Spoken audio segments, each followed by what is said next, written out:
Hi అండి. Welcome back to SS Telugu audio నవలలు. ఈరోజు మీరు వినబోయే నవల ప్రేమాలయం. 1985లో వచ్చిందండి.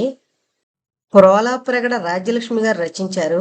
వనిత మంత్లీ సీరియల్ అండి ఇది. ఇక నవల్లోకి వెళ్ళిపోదాం. నమస్తేస్తు మహామాయే శ్రీపీఠే సురపూజితే శంఖచక్ర గదాహస్తే మహాలక్ష్మి నమోస్తుతే. సుందరమ్మ పూజా మందిరం దగ్గర కూర్చుని ఏకాగ్ర చిత్తంతో పూజ చేస్తోంది. అరమూడుచున్న కళ్లల్లో భక్తి పారవస్యం మఠం వేసుకుని నిటారుగా కూర్చునున్న తీరులోనే ఆమె నిష్ఠ, దృఢత్వం, దీక్ష గోచరిస్తున్నాయి. కాళ్లకి పసుపు రాసుకుని కనకాంబరం రంగు పట్టుచీర కట్టుకుని చేతికున్న రంగు గాజులు, మెళ్ళో మెరుస్తోన్న 2 పేటల గొలుసు, నల్లపూసలు, మంగళసూత్రాలు ఇవే వెయ్యి ఆభరణాలులా వెలిగిపోతుంటే ఆమె మరో మహాలక్ష్మిలా కనిపిస్తోంది. మెరిసిపోతున్న ముక్కు పుడక మీద, విశాలంగా ఉన్న నుదుటి మీద వెండి కుందుల్లోని దీపపు కాంతులొచ్చి పడుతూ ఉంటే చిన్న చిన్న ఇంద్రధనస్సులు తటిల్లమంటున్నాయి. పూజామందిరంలోంచి వస్తున్న కాంతులు ఆమె మనోమందిరాన్నే తేజోవంతం చేస్తున్నట్లున్నాయి. అమ్మా, నేను కాలేజీకి వెళుతున్నా. హాల్లోంచి కుముద కంఠం సుందరమ్మకి వినిపించిందో లేదో, వినిపించినా ఆమె ఆ సమయంలో సమాధానమివ్వదు. ఈ సంగతి కుముదకి తెలుసు. అయినా అలా ఓ మారు కేకేసి మరీ వెళుతుంది. అవును మరి, రోజూ సుందరమ్మ పూజ వేళ కుముద కాలేజీకి వెళ్లే వేళాను. త్రికాలయ పఠేనిత్యం మహాశత్రు వినాశనం. ఏం, ఇంకా పూజ పూర్తి కాలేదా? నాకు ఆఫీసుకు టైం అయింది. గోవిందయ్య దేవుడి గది గుమ్మం దగ్గరకు వచ్చి మరీ అరిచాడు. సుందరమ్మ కూతురి కేకనైతే పట్టించుకోలేదు కాని భర్త అరిచిన అరుపుకు మాత్రం ఉలిక్కి పడింది. గబగబా అమ్మవారికి హారతిచ్చేస్తూ ఆ వస్తున్నా అని భర్తకి సమాధానం చెప్పి కకీ అంటూ కేకేసింది. పిలిచావా అక్క అంటూ ఎదురుగా వచ్చి నిలబడింది కాంతం. హారతిచ్చేసి వస్తున్నాను, ఈలోగా మీ బావగారికి వడ్డించమ్మా అని పురమాయించింది చెల్లెలికి. అన్నీ అక్కడ పెట్టాను, మీరిద్దరూ వడ్డించుకుని తినండి అంటూ బయట కొంగు వేలికి చుట్టుకుంటూ ఒక్క క్షణం అక్కడే నిలబడి తర్వాత వెళ్లిపోయింది కాంతం. తను ఇక్కడ నిలబడుండగా అట్నుంచి తప్పించుకుని వెళుతోన్న మరదల్ని చూసేసరికి గోవిందయ్యకి అహం దెబ్బతింది.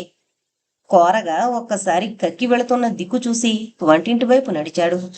భర్తకి అన్నం వడ్డించి అతను భోంచేస్తుంటే పీట దగ్గరకు లాక్కుని కావలసిన పదార్థాలు కొసరి కొసరు వేస్తూ మధ్య మధ్య విసినికరతో విసురుతోంది సుందరమ్మ. ఏమండి, ఆ సంబంధం గురించి ఏం ఆలోచించారు అంది. ఏ సంబంధం అన్నట్లు గోవిందయ్య తలెత్తి చూశాడు. అదేనండి, మీ ఆఫీసులో పనిచేస్తున్న రంగారావు బావమరిది ఉన్నాడన్నారుగా, మళ్ళీ వాకప్ చేశారా? కుర్రాడు ఏం చదువుతున్నాడు? వివరాలు ఏమైనా తెలిసాయా? గబగబా అన్నం తినడం పూర్తి చేసి కంచంలో చేయి కడుక్కుని నాకు ఆఫీసుకు వెళ్ళానంటే 1,00,000 పనులు, క్షణం తీరుకొనదు, కనుక్కుంటాలే అంటూ భార్య ఈనెలు తీసిచ్చిన తమలపాకులు నోట్లో కుక్కుకుంటూ కోటు తొడుక్కుని వెళ్లిపోయాడు గోవిందయ్య. సుందరమ్మ దీర్ఘంగా నిట్టూర్చింది. ఏం మనిషో, ఎప్పుడూ ఉద్యోగం హడావిడే తప్ప ఇంటి బాధ్యత బొత్తిగా లేదు. ఎదిగిన కూతురు, దానికి పెళ్లి చెయ్యాలనే తొందర ఇంటి యజమానికి లేకపోయాక తను ఎన్నింటినేం చూసుకుంటుంది? కుముదకి పెళ్లి చేసి అత్తవారింటికి పంపించేసి ఆ బరువు దింపుకుంటే తప్ప తనకి నిద్ర పట్టదు. ఈ బాధ్యత ఇలా ఉండగా గుండెల మీద కుంపట్ల కక్కి పరిస్థితి ఒకటి. 25 ఏళ్లు నిండలేదు. ఈ అవస్థ ఒకటి వచ్చి పడింది. దానికి రోజులు ఎప్పటికీ గడిచాను. అమ్మా నాన్న పోయినందుకు తానుండి దాన్ని కడుపులో పెట్టుకుంటోంది. లేకపోతే దాని బ్రతుకు ఏమైపోను. భర్త రక్షణ లేని ఆడదంటే ప్రతి వాళ్ళకి అలుసే. కక్కిని చూసేసరికి సుందరమ్మకి గుండెల్లో కలిచివేసినట్లయింది. రామ్మ కక్కి, ఇద్దరికి వడ్డిస్తూ ఉండు, నేను వెళ్ళి తులసికోటలో నీళ్లు పోసొస్తాను అంది. నీరసంగా తలుపుకి జార్లబడి ఎటో చూస్తూ నాకు ఆకలేదక్కయ్యా, నువ్వు తిను అంది కాంతం. సుందరమ్మకి బాధ వేసింది. ఈ 5-6 నెలల నుంచి ఇదే వరుస. ఓ పూట తిని ఓ పూట తినక చిక్కి శల్యమైపోతుంది. గట్టిగా కేకవేసి అన్నం తినమంటే ఏడుస్తుంది. పిచ్చిపిల్ల, ఎన్నాళ్ళని పోయిన వాళ్ల కోసం ఏడుస్తూ కూర్చోవడం. ఏంటో దాన్ని ఎలా సముదాయించాలో, ఆ దుఃఖం నుంచి ఎలా మళ్లించాలో తనకి అర్థం కావడం లేదు. ఆకలి లేకపోవడం ఏంటే పిచ్చిపిల్ల, నేను చెప్తున్నానుగా, వెళ్ళి వీధి తలుపు వేసిరా, నేను పెరట్లో తులసి కోటలో నీళ్లు పోసొస్తాను, భోంచేద్దాం అంటూ సుందరమ్మ పెరటి వైపు నడిచింది. కాంతం వీధి తలుపు వేస్తుండగా తలుపు వేయకండి, సూపరెంట్ గారు టేబుల్ మీద ఫైలు మరిచిపోయారట, తెమ్మన్నారు అంటూ వచ్చాడు ఆఫీసులో యూడీసీగా పనిచేస్తున్న శాస్త్రి. అంటూనే తనకేసి గుడ్లప్పగించి చూస్తూ నిలబడిపోయిన శాస్త్రి ధోరణి చూసేసరికి కాంతం కొద్దిగా కళవళపడింది. తడబడుతూ, ఆ కాగితాలేవో నాకు తెలియవు, మీరే వచ్చి చూసుకోండి అంది. నాలికతో పెదిమలు మాటిమాటికి తడుక్కుంటూ, నన్నే లోపలికి రమ్మంటారా? అలాగే అలాగే అంటూ కాంతంకేసి అదో మాదిరిగా చూసి గుటక వేసి శాస్త్రి ఆఫీసు గదిలోకి వెళ్ళాడు. ఫైలు తీసుకుని వస్తానండి అంటూ ఓ చిరునవ్వు విసిరి వెనక్కి వెనక్కి చూస్తూ మరీ వెళ్ళాడు శాస్త్రి. కాంతం మనసు కళవళపడింది. గుండె బరువెక్కింది. ఏంటా వెకిలి చూపులు అతనును? మంచి మర్యాద ఉండద్దు. కాస్త వయసులో ఉన్న ఆడది ఒంటరిగా కనిపిస్తే ఇంకా బుద్ధి పెడదారి పడుతుంది కాబోలు ఈ మగాళ్ళకి. ఇతను సరే, బావ మాట ఏంటి? తండ్రి తర్వాత తండ్రి అంతటి వాడే కళ్ళతో తనని ఎలా వేటాడుతున్నాడు? తనేం కనిపెట్టలేదనుకున్నాడా? అయినా ఒకళ్ళని ఏం లాభం? మగదక్షత లేకుండా పోయిన తన దౌర్భాగ్య పరిస్థితిని అనుకోవాలి. తలుపు వెయ్యబోతోంది కాంతం. ఏమండి? ఆగింది. మళ్ళీ అతనే, శాస్త్రి. ఏం కావాలి? కొంచెం విసుగ్గా కనుబొమ్మలు ముడివేసి మరీ అడిగింది. టేబుల్ మీద నా కర్చీఫ్ మరిచిపోయాను. సరే, వెళ్ళి తీసుకో అన్నట్లు కాంతం తలుపుకి అడ్డం తప్పుకుంది. శాస్త్రి అక్కడే నిలబడ్డాడు. నిలబడి ఆమెకేసి తేరిపారా చూస్తూ, ఏమండి అన్నాడు దాదాపు వణుకుతున్న కంఠంతో. కాంతం పరధ్యానంగా అంది. మీరు మీరు ఎప్పుడు ఇక్కడే ఉంటారా? ఎందుకు అతనికి ఆ ప్రశ్న? కొంచెం కోపంగా చూసింది. తొట్రుపడుతూ, ఆహా, మరేం లేదు, అడిగానంతే. నాకు పెళ్లి కాలేదులేండి, ఏమనుకోకండి. సూపరింటెండెంట్ గారికి చెప్పకండి, ఏదో పొరపాటు. నేను నేను అంటూ ఒకదానికొకటి సంబంధం లేని మాటలు మాట్లాడసాగాడు శాస్త్రి. అతని భయం, కంగారు చూసేసరికి కోపంలో కూడా నవ్వొచ్చింది కాంతానికి. ఆమె నవ్వు చూసేసరికి ధైర్యం వచ్చింది శాస్త్రికి. ఏదో అనబోయాడు. ఇంతలో కుముద వస్తానోయ్ అంటూ స్నేహితురాలికి టాటా చెప్తూ చీడి ఎక్కుతున్న సవ్వడి వినిపించింది. ఎవరో కొత్త వ్యక్తితోటి తను గుమ్మంలో నుంచుని మాట్లాడుతుండగా కుముద చూస్తే బాగుండదనుకుని బయట ఒంటి నిండా కప్పుకుంటూ కాంతం గబగబా లోపలికి వెళ్ళిపోయింది. అటు చూస్తే కాంతం కనిపించలేదు. ఇటు చూస్తే కుముద. దగ్గరకొచ్చి, ఏంటిలా వచ్చారు? ఎందుకిక్కడ నిలబడ్డారు? ఏం చేస్తున్నారిక్కడ? చేతిలో ఆ ఫైల్ ఏంటి అన్నట్లు అతనికేసి యగాదిగా చూస్తూ నిల్చునుంది. శాస్త్రి తత్రపడి, ఆహా, అది కాదు, నాన్నగారు ఆఫీసు కాగితాలు తెమ్మంటేను అంటూ గబగబా అక్కడి నుంచి జారుకున్నాడు. ఎవరడిగారు తన్ని? ఆ తడబడ్డమేమిటి? మాటల్లో వణుకు, నడకలో కంగారు. తమాషా మనిషి.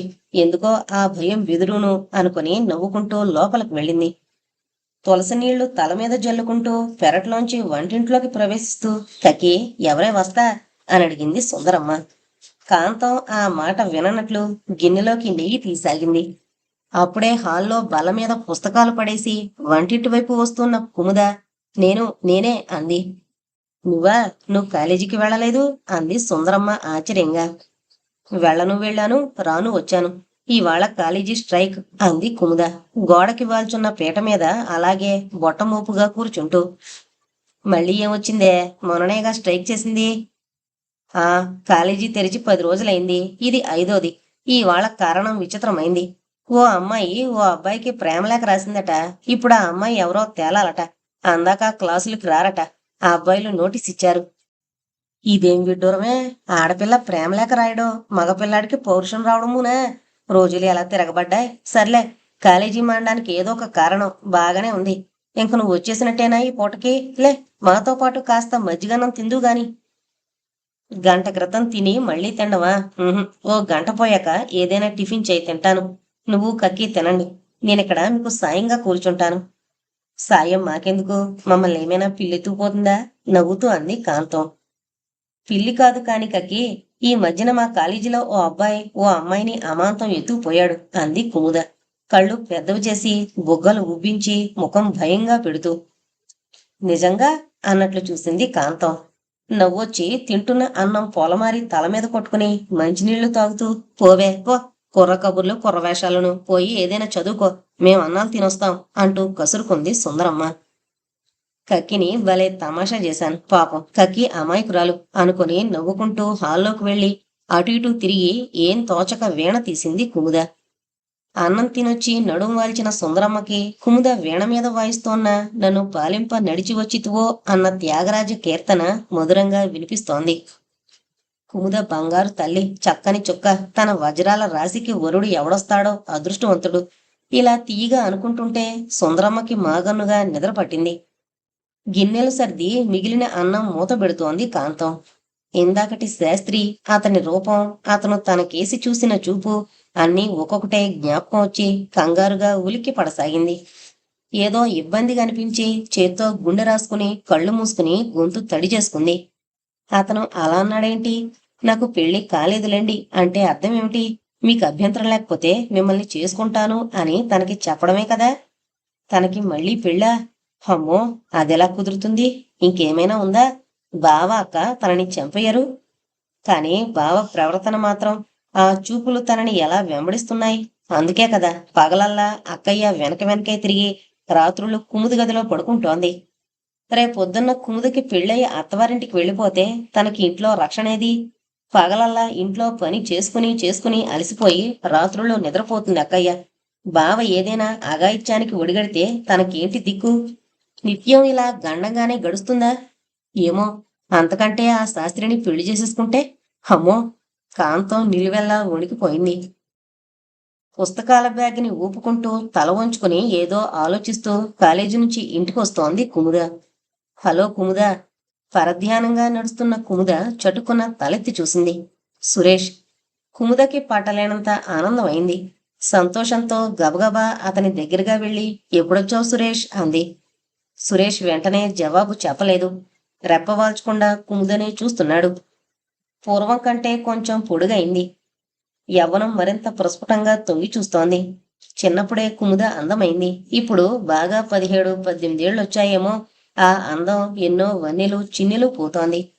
అందమైన కోలమొహం, ముఖానికి తగ్గ కళ్ళు ముక్కు, చిన్న నోరు, నున్నని మెడ, గుండ్రని భుజాలు, సన్నని నడు. చిత్రకారుడు గీసిన బొమ్మలా ఉంది. కళ్ళల్లో ఆ చురుకు, ఆకర్షణ, అందం ఇంకా పెరిగాయి. కలకల్లాడుతున్న ముఖం కోటి కాంతుల్ని విరజిమ్ముతోంది. అలా తనకేసి సురేష్ కళ్ళప్పగించి చూస్తుంటే ఒళ్లంతా చకిలిగిలి పెట్టినట్లయింది. ఆనందంతో జల్లుమన్నట్లై పులకింతొచ్చింది.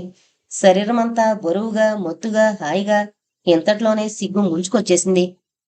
రెండో భుజం నుంచి కూడా బయట తీసుకుని ఒళ్లంతా కప్పుకుంటూ వస్తున్న ముసిముసి నవ్వును ఆపుకుని కొంచెం కోపంతో, ఏంటి బాబు అలా చూస్తావ్? ఏమీ ఎరగని వాడిలా. నాకు సిగ్గేస్తోంది. నేనేం కొత్తగా ఉన్నానా అంది కుముద. సురేష్ ఉలిక్కిపడి అంతలోనే సర్దుకుంటూ, ఆ అవును మరి, కొత్తగానే ఉన్నావు. నీలో ఎంత అందం వచ్చిందో తెలుసా? చూసేవాళ్ళకి మతి పోయేటంతా. నేనే కనుక పూర్వం కథల్లోని రాజకుమారుణ్ణైతే నేను అమాంతం ఎత్తుకుని రథం మీద కూర్చోబెట్టుకుని వస్తున్న నవ్వు నాపుకుని, సరే ఇంకక్కడితో ఆగు అంది కోపంగా కుముద. ఆగాం అన్నాడు సురేష్. అలా ఇష్టం వచ్చినట్లు పొగిడేస్తున్నావు అంటే ఏంటి? నన్ను కూడా నిన్ను పొగడమనా? ఈ మాటలంటూనే సోయిగాలుట్టి పడేటట్లు ఓరగా అతని కేసి చూసింది. మనిషి బాగా ఒళ్ళు చేశాడు. జుట్టు ఉంగరాలుగా తిరిగి ముఖం మీద పడుతోంది. ముఖం విశాలమై మగతనం ఉట్టి పడుతోంది. చెయ్యెత్తు మనిషిగా ఎదిగాడు. మునుపు తను చూసిన దానికి ఇప్పటికీ పోలికే లేదు. హృదయం మీద శాశ్వతంగా ముద్ర వేసుకునే ఆకర్షణీయమైన ఆ చిరునవ్వు ఎంత అందంగా ఉన్నాడు. ఏ అమ్మాయి ఏంటో చూడ్డం తప్పు కాదు అన్నాడు సురేష్. కుముద ఉలిక్కిపడి తప్పు చేసిందాల్లా కళ్ళు తిప్పుకుంది. సురేష్ పకపకా నవ్వాడు. కుముద కూడా నవ్వేసింది. ఎప్పుడు రావడం? నిన్ననే వచ్చాను. అరే, నిన్ననగా వచ్చి ఇప్పుడా కనిపించడం?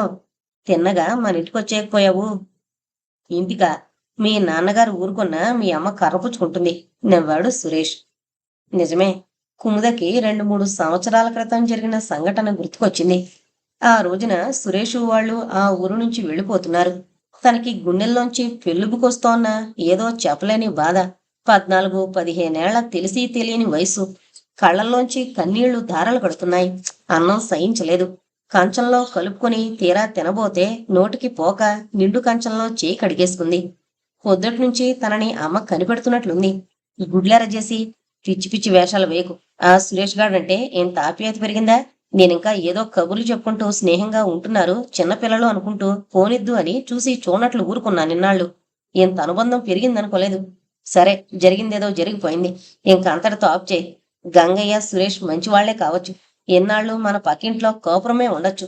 అయితే మాత్రం వాళ్ళ కులం ఏమిటి, మన కులం ఏమిటి?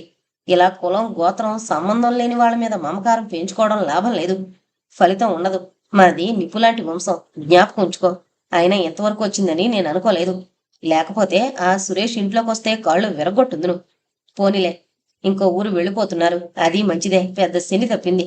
ఇలా అమ్మ ఇష్టం వచ్చినట్లు చెరిగేస్తోంది. వెళ్ళొస్తానని చెప్పడానికొచ్చి తలుపవతల సురేష్ ఆ మట్టునే నిలబడిపోయాడు. అమ్మన్న ఆఖరి మాటలు చెవిన పడేసరికి ఇంకా ఒక్కడుగు ముందుకు వేయకుండా అక్కడి నుంచి అలాగే వెనక్కి తిరిగి వెళ్ళిపోయాడు. మనసు ఎంత బాధపడిందో ఏమో.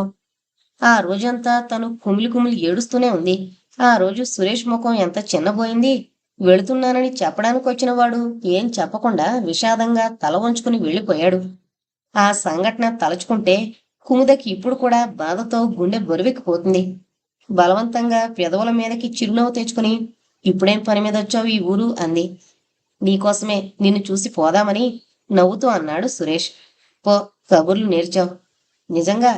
అయితే నడు, మా ఇంటికి పోదాం. రావడానికేం అభ్యంతరం లేదు, కానైతే మీ అమ్మగారు కాస్త కంగారు పడతారు. అవును, నిజంగానే కంగారు పడుతుంది. నువ్వు నన్ను ఎత్తుకుపోవడానికి వచ్చావేమోనని అంటూ పకపకా నవ్వింది కుముద.